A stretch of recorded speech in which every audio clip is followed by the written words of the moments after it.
Okay, Chav. What's the famous thing about how the only thing you have free wills for is, what are the things? It's like, Oh, well, no, they say, it says in Pirkei Avot, I'm very glad you brought this up.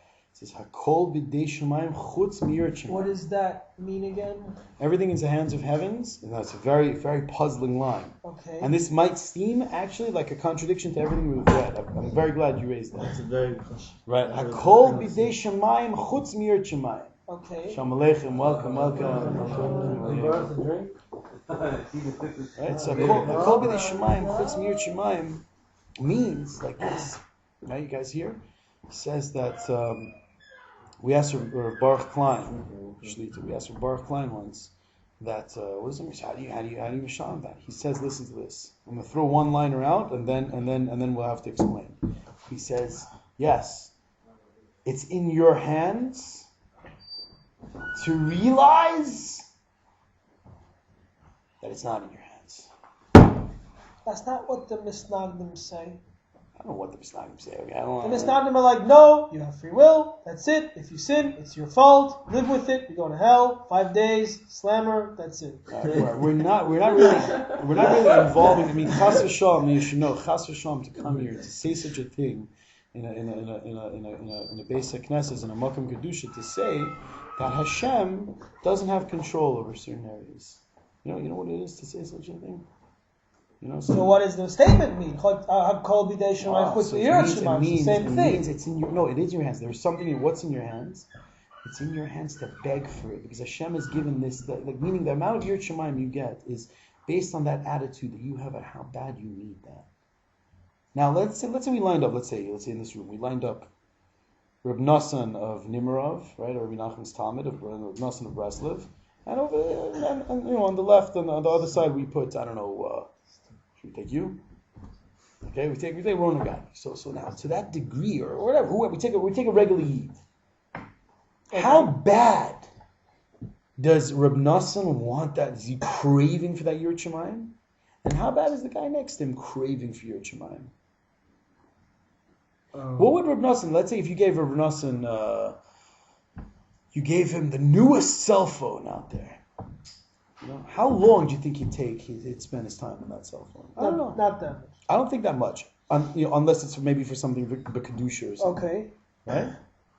But but Reb Nosson was a trucker going straight to the Kisei Kabul. Like he doesn't play around. He doesn't like, he's not like us. You know what I mean? He developed that rotzon inside of his heart. He developed that yearning that he needs it so that Rabbi Nachman was craving for Hashem so bad when he was 6 years old, more than we can even imagine. When he was 6 years old, he decided that he doesn't want to have pleasure when he eats because it's coarse, it's distracting him from his attachment to the massive universe. A 6-year-old, bro. You know what I'm saying? You know what? Who's it? You know what Jason told me the other day? Jason from Lunch and Learn. Jason told me that a mother of a 7-year-old child here in Great Neck had to put an internet block at home. For a 7-year-old. Because of what he was accessing. Hashem Yirachem. You know what I'm saying? So it's the yearning. When he was a 6-year-old child, or Nachman, when he was 6 years old, he was yearning for Hashem. He would specifically go in the winter. He would go to the cold mikveh outdoors. He'd break the ice, just to make himself realize that his body has nothing on him. He's yearning for Hashem so much. We go to the mikveh. Listen, the mikveh in Shiur Chadash. If it's a little cold, we're like, hey, come on, Yeshua, maybe you can turn up the heat, That's why you guys were right there. Yeah. What? That's why you guys were right there. That's why it's cold. Yeah, so the guys there, the doc specifically go to the cold mikveh. Ice. Yeah, I'm saying, okay, but that's one area. But in other areas, you know what the Balatzani says? Yeah. You want to go? You know what the Balatzani says? He says when you eat, let's say we're all sitting here. We're eating, let's say, I don't know, a rugelach, right? We're all sitting here eating rugelach. Right? There's one for you. All of us, we're eating rugelach. It's great, very nice. We make a bracha. Beautiful.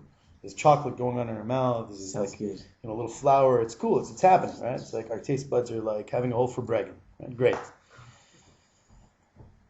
What's the difference? Okay, in Shemaim, is there any difference to our eating right now? Depends on Yeah. your machshava. Oh, Depends on your it thought. depends on your machshava, right? So let's say I'm eating the rugelach. I'm just throwing it in. I'm just like, it's just no difference than, Betty the cow out there, just hitting the graze, going at it, just chewing the cud, right? I'm throwing the rugelach. What's the difference? No difference. We're both But going of course, it's a big deal to say a bracha because animals don't say Okay, bracha. you're right. You say a bracha, and according to the Arizal, you raise the souls that were potentially in that food by making a bracha. 100%. And you make the meal cover itself. It's like a whole different... But wait, the Balatani says over here now, that with regarding the sparks of light, Souls in food? the nitzotzot in the food, That's yeah. what they call like soul food. Soul food, yes. Right? So the sparks of light that's contained in the food, the Balatani says only if you have one kavana. It could be, I don't care, it could be a simple kavana, anywhere from here all the way to the to the tzaddikim where they have thoughts of Yudke, Vavkes, and Shemos and Shiluviv and Hashem's Shemos. If you have one simple thought on your level that the food that I'm eating, it should just be for the sake of, it should give me energy to serve Hashem better. He says that whole meal now is transferred, the light in that food, what's known as klipat noga, is elevated from the status of klipat noga and goes to the status of kedusha. So if a person doesn't eat without any kind, he's just filling up his belly. Listen, that most of us are guilty of. He says it descends to the level of shalosh klipot tameot, the 3 impure husks. It's heavy. It's really heavy. Yeah, it's right, but it's showing you that there is an element in Judaism that it makes a difference. Your machshava makes a difference. It's not just like a free-for-all. It matters. You sip your coffee, what you're thinking as you're sipping makes a difference in the kedusha of that sip. You know that? It's unbelievable. There was an Amshanav Rav in Eretz Yisrael, you should know. Amshanav Rebbe. The beard that was pulled out? No. That's a different. That's the color Rebbe. That's the color Rebbe. Shvech. But the Amshanav Rebbe, right? He's known to keep Shabbos a lot later. He says his bracha very slowly, like benching taste. It takes him a half hour, mamish. So the Amshanav Rebbe, right, was once invited at a house for Sheva brachot. So they brought, and it was late at night. So they brought, late at night. He said he only the gabbai came before and he said, listen, late at night he only drinks like a tea. So just maybe if he comes, just serve him a tea because otherwise he's going to be in bed. If you serve him something, he's going to feel like he's going to have to eat it. But give him a tea because that's what's good for him. So it'll be fine. And he says, listen, and for some reason, the Amshanav he has this thing that you should put 7 teaspoons of sugar. Okay? 7 teaspoons, whatever he's, I think maybe 7 Shabbos, I don't know, whatever that is. Who knows? So the Baal Bayit was like, okay, sure, no problem. The Rebbetzin, they told the Rebbetzin, she said, okay, it's 7 teaspoons, it's okay.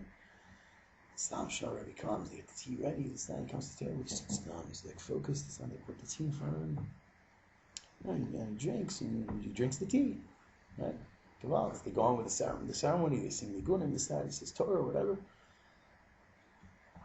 When he leaves, the son of the house, so there's a yeshiva bacher, he sees the cup of the Amshanav Rebbe, and he sees there's a little bit left at the bottom of the cup, like a little, So, there's a thing in Chassidut, shrine from Rebbe, you eat food from a tzaddik. It's like a big, it's a big segula. It says in the Gemara, that if you have food, kol anenem is misudas tam chacham, it's a Rashi in Parshas Yisro, that whoever has hana, pleasure from the suda of a tam chacham, it's as if he's having nene from the ziva shechina. So Rashi brings it down. If you thought Rashi wasn't Chassidish.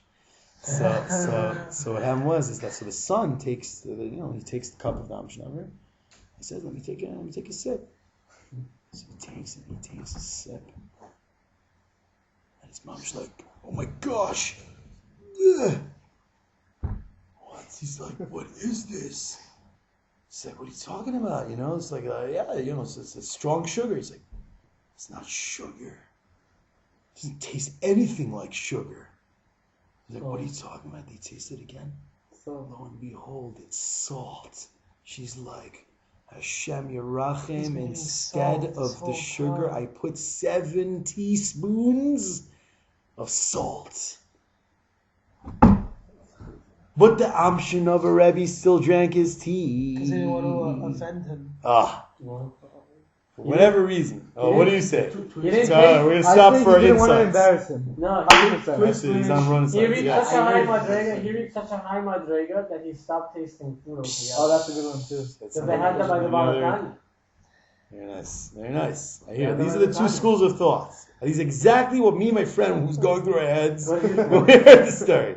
These are the two ideas we had. One, He Dafka wanted to put salt because he didn't want to have pleasure no, from this he world. didn't put in the salt. The Rebbe didn't put in the salt. But nice try, right? but I don't like that. It's worth it for that. Is he here? It's an amazing word here. It's either Derech Eretz. Look at that. He doesn't want to embarrass the rabbits, and who cares? You should know it. The Rav Moshe Feinstein was the same thing. They said about Rav Moshe Feinstein in terms of Derech Eretz and not embarrassing another Jew. There's a guy who used to drive him around every day, and you heard something. Now, I was thinking of that when I said what I said. I think maybe I don't know the details of the story. Alon, you know the details? Slam on the door. He brought him, he put him in his seat, and he closed the door on his head. Yeah, the only realized. And then he went to his seat to start to drive. And Rabbi Moshe Feinstein didn't say anything. He just left his hand like this the whole drive, and then when he took him out, when he opened the door for him, he took him out, so that his hand was bleeding. He said, "What happened to you?" He said at the end that he closed the door on me. He didn't even know. He didn't even tell the guy, actually. Yeah, I heard a different I version. heard he waited to go off a little bit, like a few feet. It was somebody closed the door from the outside, and then like after like a block, when he saw the guy wasn't seeing anymore, he like told him, "Okay, Yeah. we need to get to the doctor." Yeah, or somewhere, whatever it was. They noticed only after. He didn't want to say anything. Can you imagine? The door is shut on your finger, and you're not saying it because you want to embarrass another Jew. You should know, Rabbi Elimelech, the normally Melech of the Gens says, he says, listen to this, guys. If you have an opportunity, if it's like about you and you feel like you can embarrass a Jew, if there's a chas v'shalom, even like a doubt that you might embarrass another Jew, and there was a pit of fire on your right, he said you should rather jump into the fire than chas v'shalom even think of embarrassing another Jew. Can you imagine that? So that's a Gavaldik Zach. You've been killing the person. Right, yeah, it's murder, yeah. Hashem Shamayim, yeah. No, it's Peninah. Between us, we're There is such a thing. Sharpshooters, as they say. Peninah did it L'Shem Shamayim. What? Peninah embarrassed Hannah, her tzara, L'Shem Shamayim, right? Yeah, you should know. No, but she was also wrong for that. Didn't they say that she wasn't? She had good intentions, but she wasn't supposed to do that. Isn't there a Rashi on that? I have to look at it again. I'm pretty sure they discussed that even though she was doing it for good intentions to encourage her, to stay close to Hashem and not to like. It's not pashut, yeah. It's not. I'm pretty sure it wasn't. Oh, but sometimes. No, here I'll tell you this. Situations that you need to put people in their place. Halafine, whatever it is.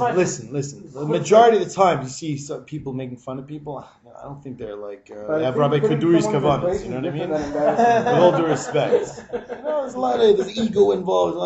It's not. Till we get to the L'Shem Shamayim level, Habibi, we have a lot of work to do. You know what I'm saying? Trust me. Oh, sure, question.